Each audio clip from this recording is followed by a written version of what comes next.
नमस्कार। आज हम बात करेंगे हबीब तनवीर के एक बहुत ही जबरदस्त एकांकी यानी वन एक्ट प्ले कारतूस के बारे में। तो चलिए इस प्ले की कहानी, इसके किरदारों और उस जमाने को जरा और गहराई से समझते हैं। तो देखिए हम इसे कैसे समझेंगे। सबसे पहले तो ये जानेंगे कि इसे लिखा किसने और इसका बेसिक आइडिया क्या है। फिर चलेंगे कहानी के अंदर, जंगल में लगे अंग्रेजी कैंप में। इसके बाद सबसे बड़ा सवाल, आखिर ये वजीर अली है कौन। फिर हम देखेंगे कि अंग्रेजों के खिलाफ उसका मास्टर प्लान क्या था। कहानी में ट्विस्ट तब आता है जब एक दिलेर आदमी की एंट्री होती है। और आखिर में हम पहुंचेंगे प्ले के क्लाइमैक्स पर, जहां कर्नल और उस आदमी का आमना सामना होता है। तो चलिए शुरू करते हैं। किसी भी कहानी को समझने के लिए उसके लेखक और उसके पीछे की सोच को जानना बहुत जरूरी होता है। तो पहले बात करते हैं हबीब तनवीर और कारतूस के बारे में। तो ये जो प्ले है, इसे लिखा है हबीब तनवीर ने, जो इंडियन थिएटर की दुनिया में एक बहुत बड़ा नाम है। उन्हें पद्मश्री से भी सम्मानित किया गया था। ये कहानी फोकस करती है एक जांबाज इंसान वजीर अली पर, और उसका सिर्फ एक ही मकसद था, अंग्रेजों को भारत से बाहर निकालना। चलिए अब सीधे कहानी में चलते हैं और देखते हैं कि सीन क्या है। प्ले की शुरुआत एक बहुत ही खास माहौल में होती है, जिससे कहानी का टेंशन और भी बढ़ जाता है। तो कहानी शुरू होती है साल 1799 में। सोचिए, रात का वक्त है और जगह है गोरखपुर का घना जंगल, जहां कर्नल कॉलिंज ने अपना कैंप लगाया हुआ है। इसी कैंप में दो अंग्रेज अफसर बैठे हैं और उनके चेहरे पर एक अजीब सी परेशानी है, क्योंकि वो एक ऐसे मिशन पर हैं जिसने उनकी नींद हराम कर दी है।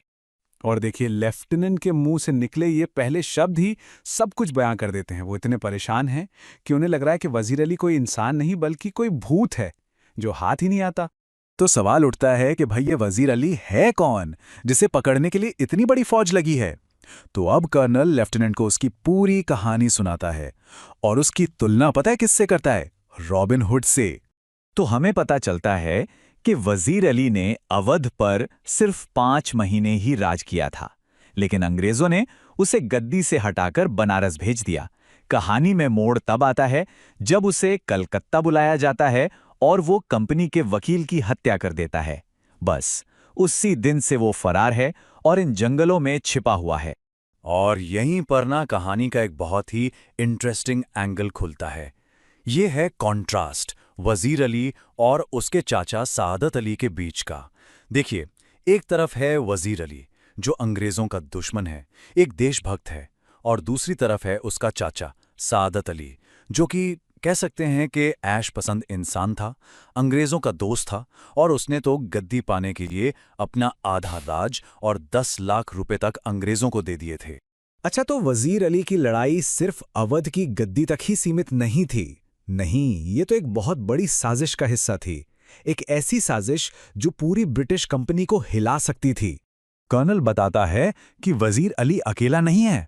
उसने टीपू सुल्तान और बंगाल के नवाब के रिश्तेदार शम्स उद दौला के साथ मिलकर अफगानिस्तान के बादशाह शाहजमा को भारत पर हमला करने का न्योता दिया है।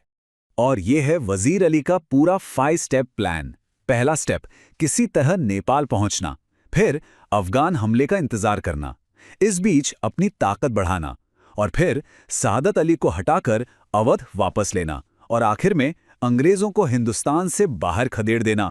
कर्नल और लेफ्टिनेंट ये बातें कर ही रहे होते हैं कि वजीर अली अब तो पूरी तरह इन जंगलों में घिर चुका है कि तभी कहानी में एक जबरदस्त मोड़ आता है।